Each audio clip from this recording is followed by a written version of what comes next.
El 9 de noviembre de 1938, en Alemania y en Austria, la sociedad y los miembros del partido nazi se abalanzaron contra las sinagogas, las tiendas y las casas de judíos. 7.500 negocios fueron afectados. Más de 1.000 sinagogas fueron incendiadas o saqueadas, sin que nadie fuera capturado. Y lo más grave fue que 91 judíos fueron asesinados. Aquella noche de noviembre pasó a la historia con el nombre de la Noche de los Cristales Rotos. Hoy, en entrevista para Enlace Judío, Menashe Zucman, especialista en el tema de la Shoah, nos habla de cómo a partir de esa terrible noche de violencia, se incrementó la urgencia por escapar en toda la comunidad judía de Alemania y de Austria. Sin duda, la Noche de los Cristales Rotos marcó el inicio de una terrible pesadilla que estaba por comenzar.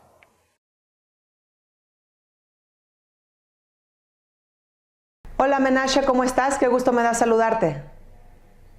Hola Nadia, el placer es mutuo. Bueno Menashe, eres un experto en el tema del Holocausto. Nadie guía como tú en Polonia, en todos los sitios que tienen que ver con historia judía, con la historia del Holocausto y la Segunda Guerra Mundial. Y estamos en fechas importantes porque se está conmemorando la Noche de los Cristales Rotos. Hay mucho que decir, muchas preguntas que la gente puede tener. Empecemos por el principio. ¿Por qué este evento es un parteaguas en la historia de la historia judía? Esta semana de noviembre, en la cual nosotros inclusive estamos hoy, el día que estamos grabando este programa, hay un antes y un después de esta fecha de noviembre, 1938.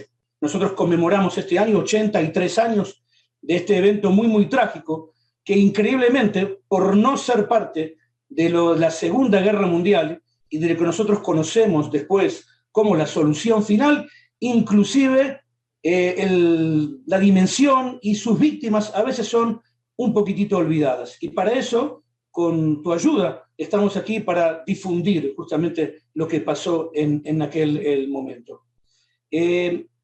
No es que no hubo violencia antes, no hablo solamente del siglo XX, de otros siglos, pero en el comienzo de la carrera nazi para llegar a la destrucción del pueblo judío, del dicho al hecho, la noche del pogrom de noviembre, como se llama, o también del Reich Pogrom Nacht, la noche del pogrom del Reich, es un momento clave que, como dije antes, hay un antes y un después.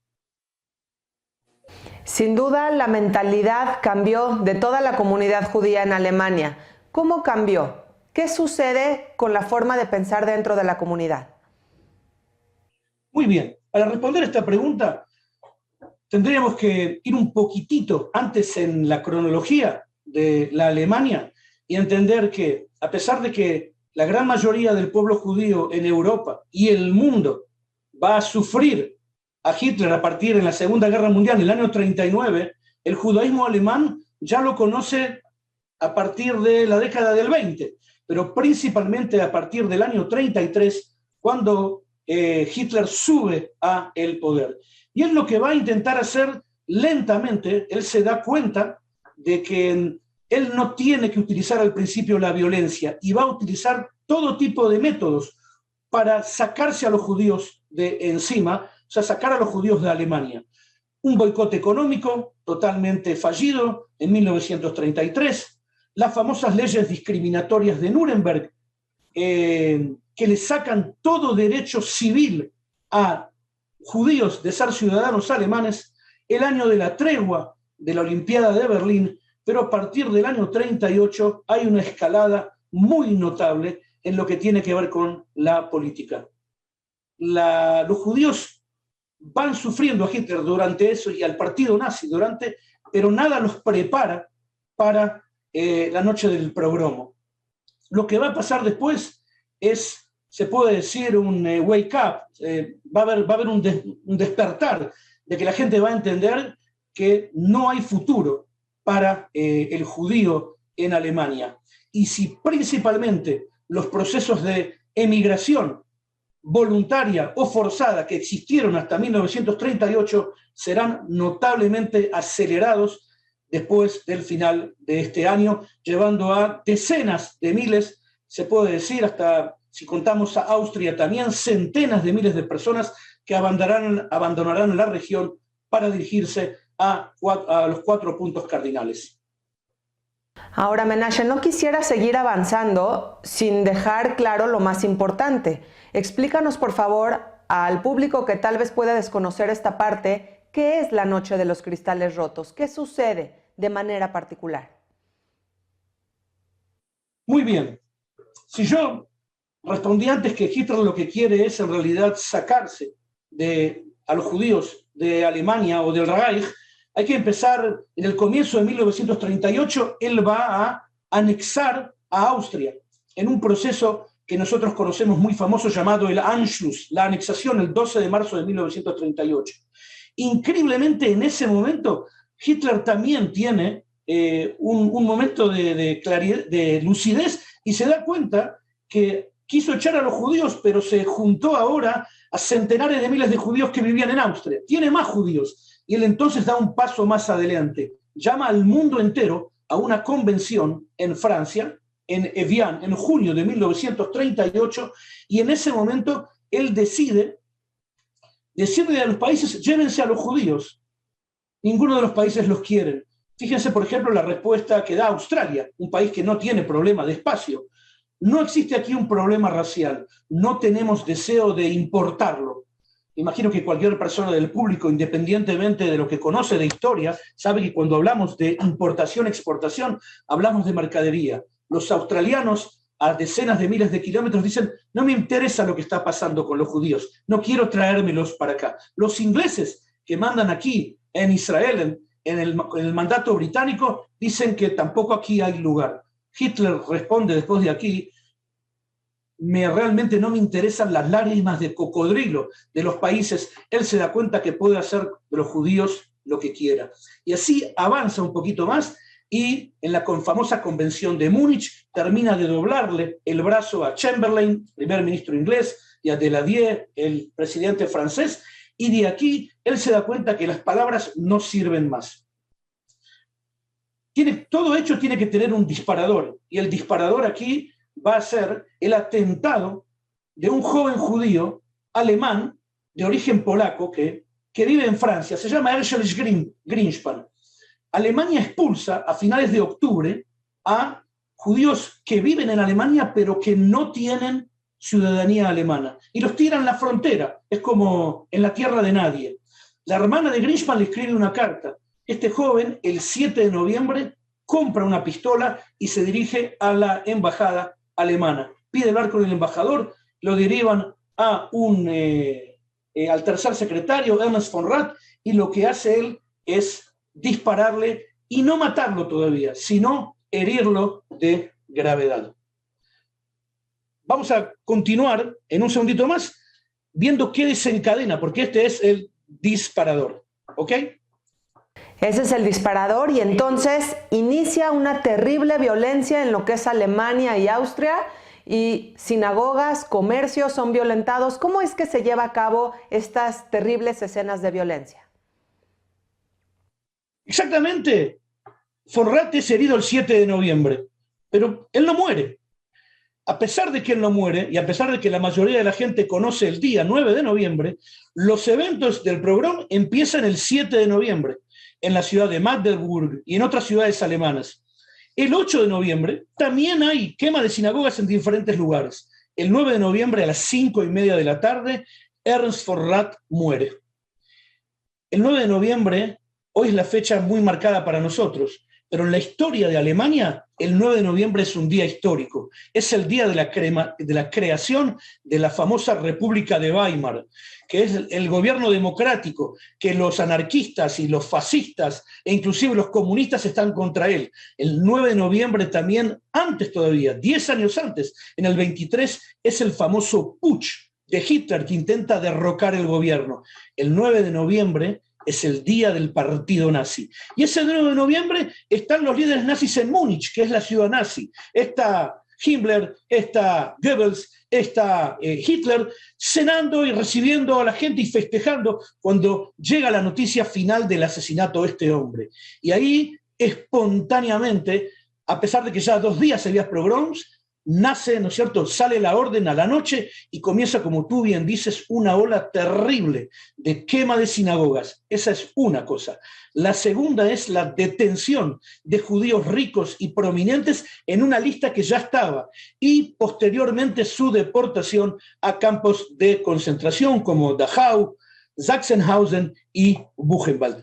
Esta ola, ¿no es cierto?, este pogrom pasa en realidad la noche del 9 de noviembre y va directamente durante casi todo el día del 10 de noviembre. Inclusive hay algunas ideas que dicen que fue detenido el 10 de noviembre a la tarde, pero continuó también el día 11 de noviembre. Vamos a hablar un poquito más tarde también sobre la cantidad, sobre el volumen, ¿no es cierto?, que hay justamente sobre este pogrom tan terrible. Así es, Menashe, porque los números son tremendos. Hay muchas personas que les cuesta trabajo creer que 1,000 o incluso más de 1,000 sinagogas fueron violentadas. ¿Habían tantas sinagogas para que sean violentadas? ¿Cuáles son los números más aproximados que podemos tener de este terrible acontecimiento de odio y de violencia? Hay que entender que en Alemania en 1938, o en el Reich entero, si contamos Austria, había varias centenares de miles de judíos. Podemos decir que si antes de la subida del partido nazi había 500.000 judíos en Alemania y más de 200.000 en Austria, en este momento hablábamos un poquito de la mitad, pero igual llegábamos a casi 400.000 judíos. Las comunidades eran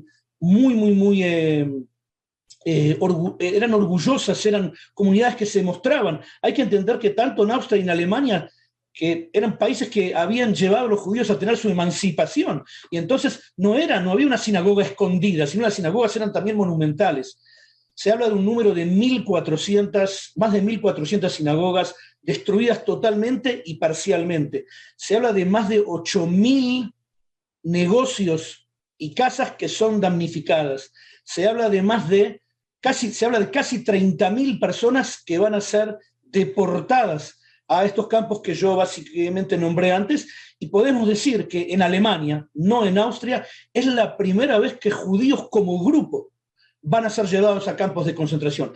En Austria fue después del Anschluss, ya en abril y en julio, pero antes, si todos conocemos que hubo campos que fueron creados como Dachau en el 33, los judíos que fueron llevados a Dachau en realidad fueron llevados por ser comunistas, por ser antinazis, por ser asociales o por otros crímenes. Pero otro cambio muy detallado en Alemania es que judíos alemanes son llevados a los campos solamente por ser judíos después de este momento. Así que es el inicio de un capítulo terrible en la historia judía que va a ser la Shoah, que va a ser el Holocausto. Hay muchos nazis, Menashe, de alto rango, muy responsables de diferentes sucesos que se llevaron a cabo durante este tiempo. Pero específicamente hablando de la noche de los cristales rotos, ¿quién es el nazi responsable de esta violencia? Increíblemente tenemos que decir que no hay un nazi responsable, pero lo especial que tiene la Kristallnacht, o como digo yo, el pogrom de noviembre, pues en el Furcio, el hecho es de que cada uno de los principales jerarcas nazis estuvieron dedicados a una parte. Para dar un ejemplo, Goebbels, que puede ser el director de la orquesta del pogrom, estuvo ligado a la propaganda. Hermann Göring, ¿no es cierto?, uno de los vices de Hitler, él estuvo ligado a todo lo que tenía que ver con la parte económica, con la expropiación, el no pago de seguros, porque cada persona que está aquí, si tiene una vivienda y la queman, tiene un seguro, es su propiedad, y tiene que recibir una indemnización. Los nazis llegaron a tal punto de crueldad económica en el cual cuando las empresas de seguros les dijeron vamos a ir a la bancarrota porque tenemos que pagar ahora millones de seguros de indemnización, dijeron no, el dinero viene para nosotros y vamos a indemnizar a los vecinos que sus casas fueron damnificadas. Göring en la economía, y el tercero es Himmler, el jefe, ¿no es cierto?, de la SS, debido a que los principales actores fueron acá los batallones de la SS y también la SA que Himmler era. Claro, la pregunta es, ¿dónde estuvo el Führer? El Führer estuvo por sobre todos. Nosotros sabemos, y no desde ahora, sino hace ya muchos años, que él estuvo sabiendo todo el tiempo y fue la persona que envalentó a cada uno de los criminales que yo nombré para seguir y justamente con esto aquí. Es un tema cautivante. La Noche de los Cristales Rotos, como lo dije hace un momento, va a ser el inicio de un terrible capítulo en la historia judía, y es un despertar, como lo mencionaste hace rato, un despertar que va a haber en la comunidad judía, en donde van a querer escapar a diferentes países del mundo. Tristemente, esto no va a ser posible. El mundo entero está cerrando las puertas y ese es el gran reproche que va a tener el pueblo judío. Menashe, me encantaría que me platiques sobre un viaje que está organizando Yad Vashem México a algunos países maravillosos, visitando muchos sitios importantes en la historia judía. ¿De qué se trata? Con Yad Vashem México hace 3 años, en realidad serían casi 4 años, decidimos ponderar una fecha internacional que es el Día Internacional del Holocausto, el día 27 de enero, todos los años, marcado por la ONU hace más de una década. Y cuando llegamos la primera vez, en el 2018, con el grupo Yad Vashem, coordinado en México por Jacobo Reichman y guiado, como tú bien dijiste, por mí, visitamos en ese momento Polonia en un viaje totalmente diferente. Primero, tuvimos una interacción con las comunidades judías actuales. Tuvimos encuentros con miembros de la comunidad en Varsovia, tuvimos encuentros con miembros de la comunidad en Cracovia también. Visitamos lugares que no son generalmente visitados en otras visitas, pero lo más increíble fue justamente esa ceremonia, que es una ceremonia relativamente muy pequeña, donde poquitos sobrevivientes, la mayoría de ellos, hay que decirlos, no judíos, pero lo principal, en el invierno, en el verdadero escenario que esa gente estuvo en ese día. Y yo sé que hay mucha gente que ha viajado a Polonia en abril, que ha viajado en mayo, que ha viajado en diferentes. Simone Weil, que fue, primero, ella fue prisionera en Auschwitz, y luego fue presidente de la Comunidad Europea. Ella, cuando ayudó a los jóvenes franceses, principalmente de su país, a visitar, ella dijo, el ayuda la voy a dar si el viaje es entre noviembre y febrero. La persona que no estuvo en Auschwitz en invierno no sabe realmente lo que es estar en Auschwitz. Estar en Treblinka, como tú estuviste, con 15 bajo cero, estar en el campo de Majdanek, también con temperaturas gélidas, y estar nosotros con nuestras chamarras, bien alimentados, durmiendo bien, y solamente en un segundito pensar en aquel judío, independientemente si vino de Túnez, porque hubo judíos tunecinos en Auschwitz, o un judío que vino de Francia, un judío de Salónica, un judío polaco o un judío alemán, cómo habrá sido su momento, su frío en aquel lugar, estando en las fosas de los niños, el bosque de los niños en Sviritovska Gora, y pensar en gente que su familia fue separada sin saber lo que le iba a pasar, esperando el tiro, el disparo que lo iba a matar, cómo se sentía justamente en esos momentos. Es un viaje muy, muy, muy, muy especial que hacemos, y yo creo que vale la pena que lo hagan. Los invito a que entren en contacto con Yad Vashem, con la directoría de Yad Vashem en México, y se unan a nosotros, si Dios quiere, en este próximo enero.